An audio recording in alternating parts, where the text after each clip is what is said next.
D Company, 2nd Airborne Battalion, was charged with Operation Dead Stick, the mission to seize Benneville and Granville bridges spanning the River Oron and the Caen Canal.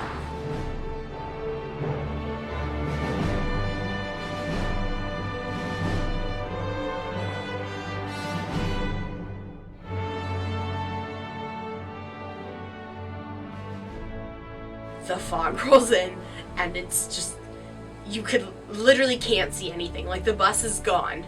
People, like, 15 meters away are just gone. It's like, you can see maybe 15, like I could see you, but, like, that's about it. It was crazy.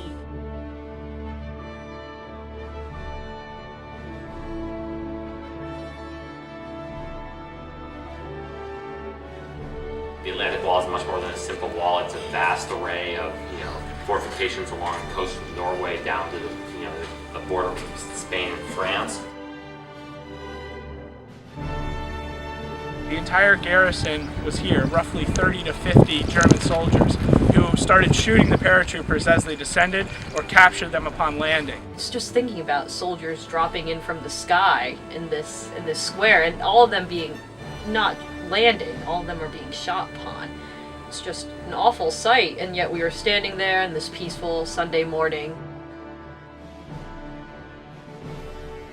The main mission, it was from the 82nd and 101st Airborne to basically block the causeways so that the Germans could not keep going into Utah Beach and attacking the Allies. But it may sound simple, but it wasn't as simple as it is. So location-wise, Utah provides the perfect linking point between the Allied objective, the Koh-Tanthan Peninsula and Cherbourg, and linking with Omaha Beach.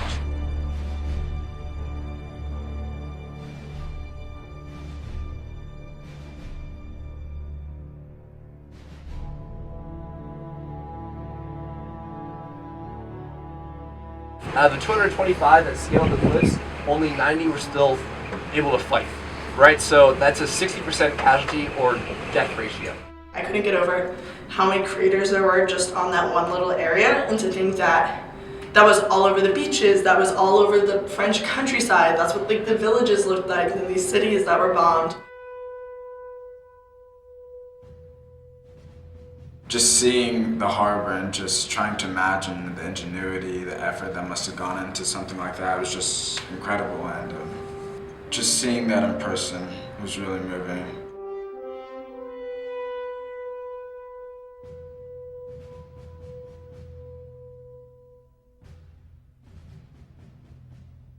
The Canadians actually did push the furthest inland. They had one of the most successful landings at Juno Beach. Really brutal fighting between the 12th SS of the Hitlerjugend and the Canadian forces.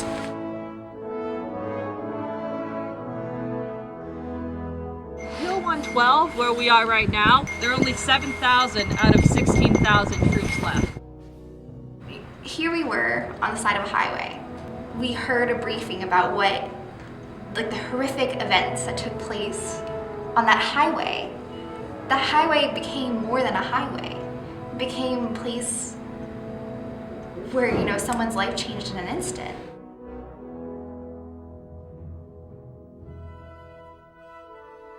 It was a very significant turning point. To critique it, this was no way a flawless operation. There were a lot of hiccups along the way, a lot of things that were not considered seriously. There was quite a lot of friendly fire casualties.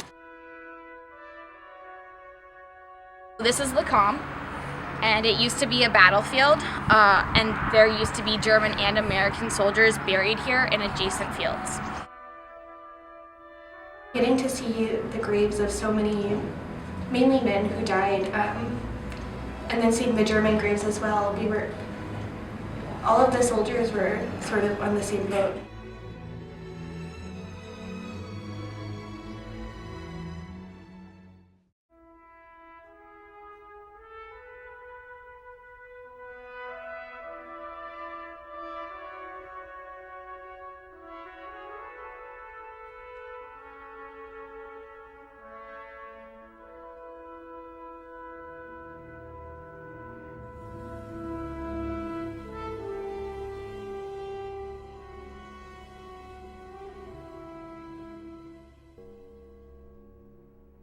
I remember kneeling down by the grave, and the thought just popped into my head. It's like, I'll always remember this. You put so much time and effort into learning about this person, and you feel like you know them.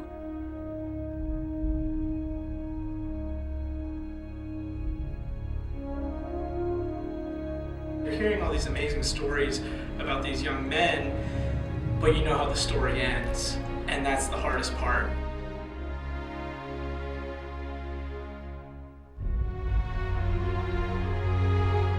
You know the date that he died, you know his name, you know his rank, but just seeing all of that there, you know, you get flooded with emotion, and I immediately started tearing up.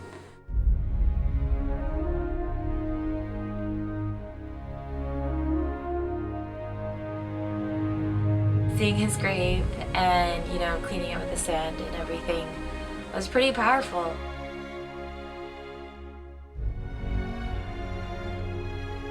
You know, getting to know a single soldier so personally, it really kind of paints the war in a different picture for you.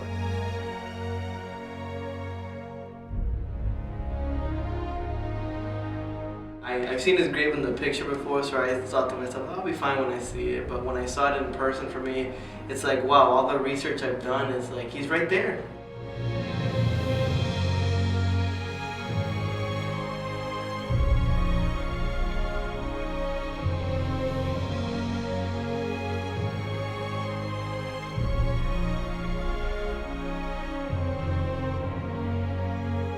Just really trying to trace the narrative of the war through one individual was very powerful.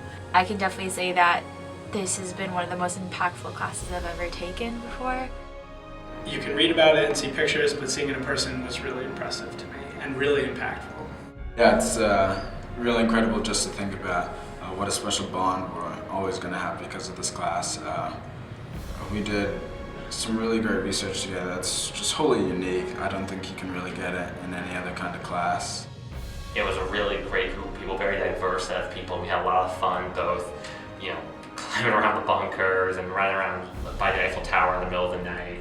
I think that GW should make this class something that is going to stick around for a long time. It was a once-in-a-lifetime experience, and I'm so excited that I got to be a part of it.